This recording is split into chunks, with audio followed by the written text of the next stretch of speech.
He also has another golden post box in Hanover Street in the new town. So we're coming to stop number 10 now. Stop number 10 is the John Knox house. Somebody wanting up here, thanks Merv.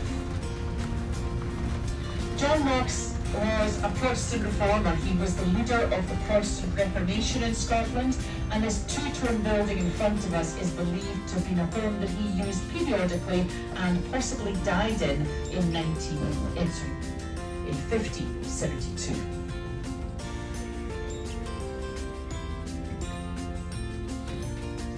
Thanks very much. Thank you. Now, if you cast your eye over to the corner just before the John Knox house, you'll see a building with stairs going up and a wooden structure at the top. And that is Mowbray House. That is the oldest house in the Royal Mile. It dates back to 1462.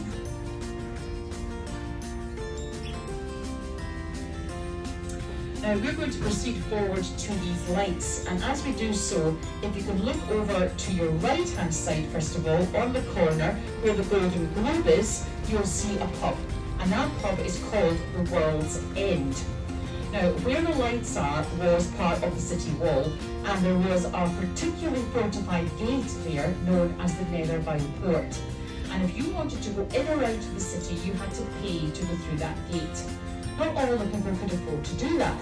The very poorest people just never left the city therefore, and so for them, where this gate was quite literally the world's end, hence the name of the pub.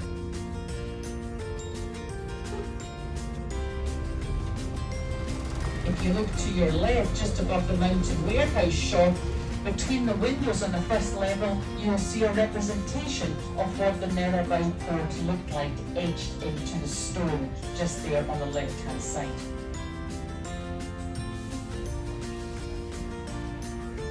Now also, down here to your right, you'll notice a little court called Tweedale Court. Now, as I said, these are public to go into. If you were to go in there and look into your right, you would see what would appear to be a kind of storage area for refuse bins, but they are in fact sedan chair garage.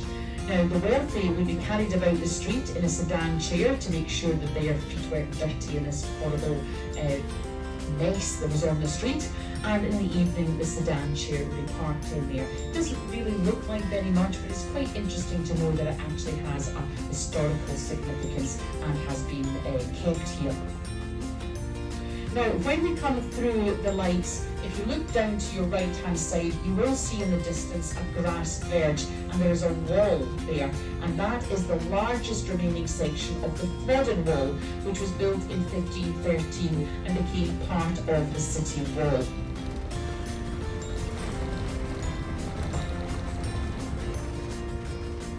So you can see it just down there to your right where the grass is. That wall is still standing after 500 years. Now, obviously, in years gone by, having passed through this entranceway, we would be outside the city of Edinburgh. We are, of course, no longer outside the city walls. We are still part of Edinburgh itself. And this is the Cannon Gate, the way in for the Augustinian monks who lived and worked at the bottom in Holyrood Abbey. They were given permission by the king to build on either side of the street, and became a very popular place to live when the king stayed at the palace, because everybody wanted to live near the king. Eventually it fell out of favour though when the new town became the new Des Res. Just up ahead you will see a fancy clock beginning to appear, and that is outside the toll booth. The toll booth was the jailhouse or courthouse of the Cannon Gate. It's a very nice little tavern in there, the toll booth tavern, where you can try out some haggis, neeps and tatties if you want.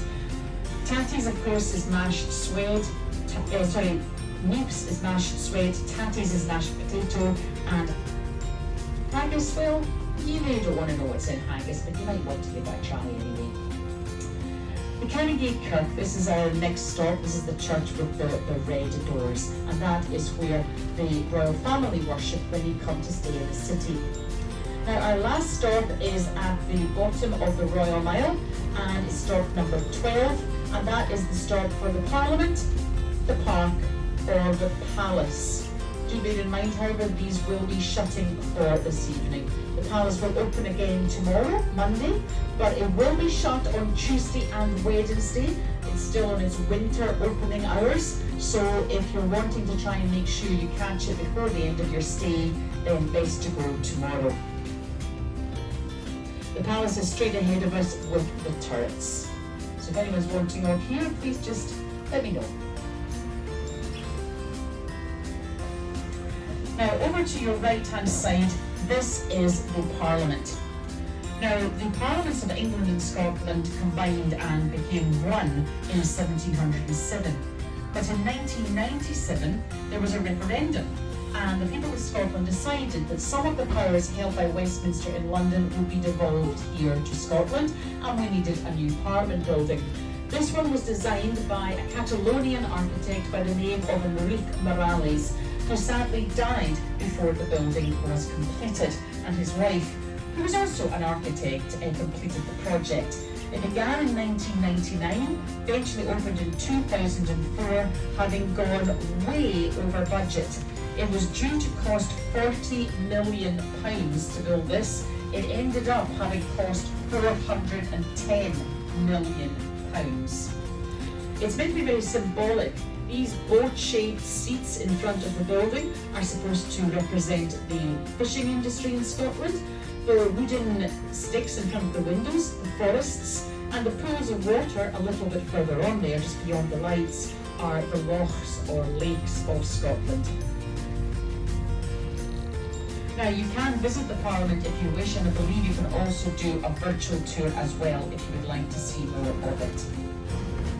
Now we are going to come by here again, so you don't need to worry too much about what is on your left-hand side at the moment. We will come back and look at that in a moment or two. If you can keep looking out the front of the building, you can see Salisbury Crags.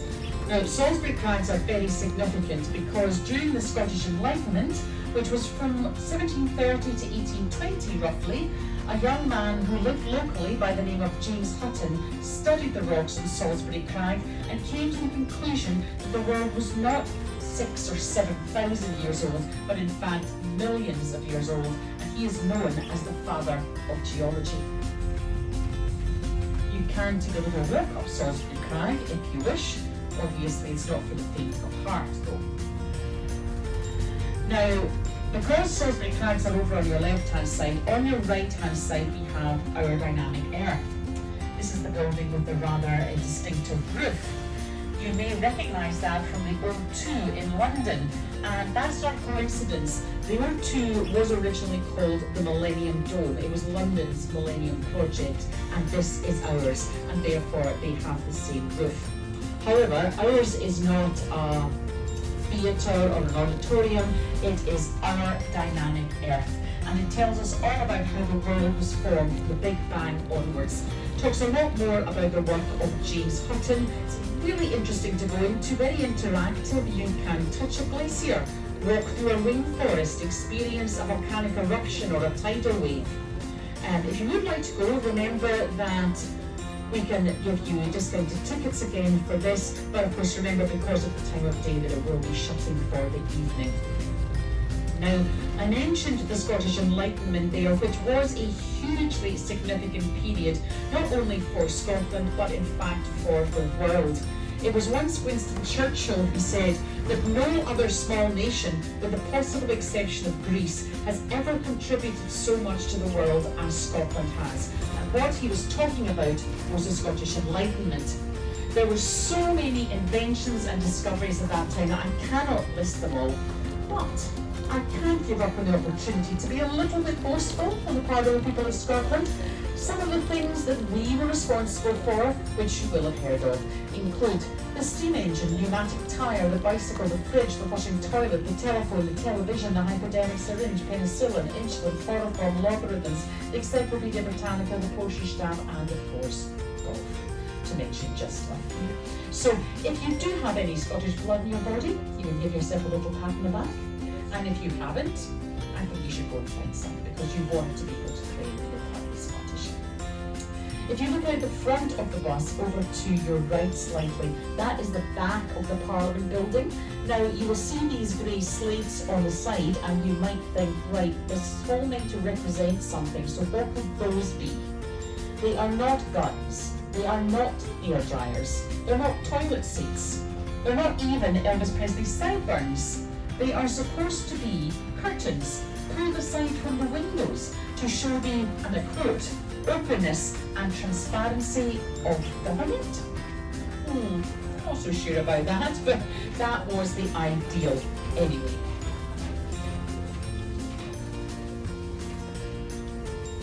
Now, diagonally opposite us to the left is a substantial building called Rockstar North, and that is a gaming company. It is the company that gave us Red Dead Redemption and Grand Theft Auto, the 6th version of which I believe is coming out next spring.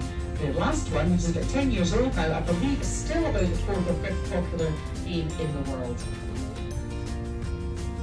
We're coming back into Holyrood Park now, and I stress Holyrood, not Holyrood. Holyrood because it's Holy Cross, and it is the largest park in any capital city in Europe.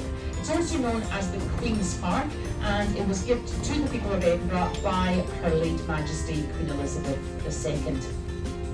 If you look over to your left, you'll see the wall that goes round Dynamic Earth. Looks a bit like a castle wall. That is not coincidental. It was Prince Albert who had that wall built because before Dynamic Earth was there was a brewery. And Queen Victoria didn't like looking at a brewery, so he had this wall built, even had soldiers walking along the top of it, so that it would look more like part of the palace and be more aesthetically pleasing to her eye. Now we're coming back to look at the palace itself now.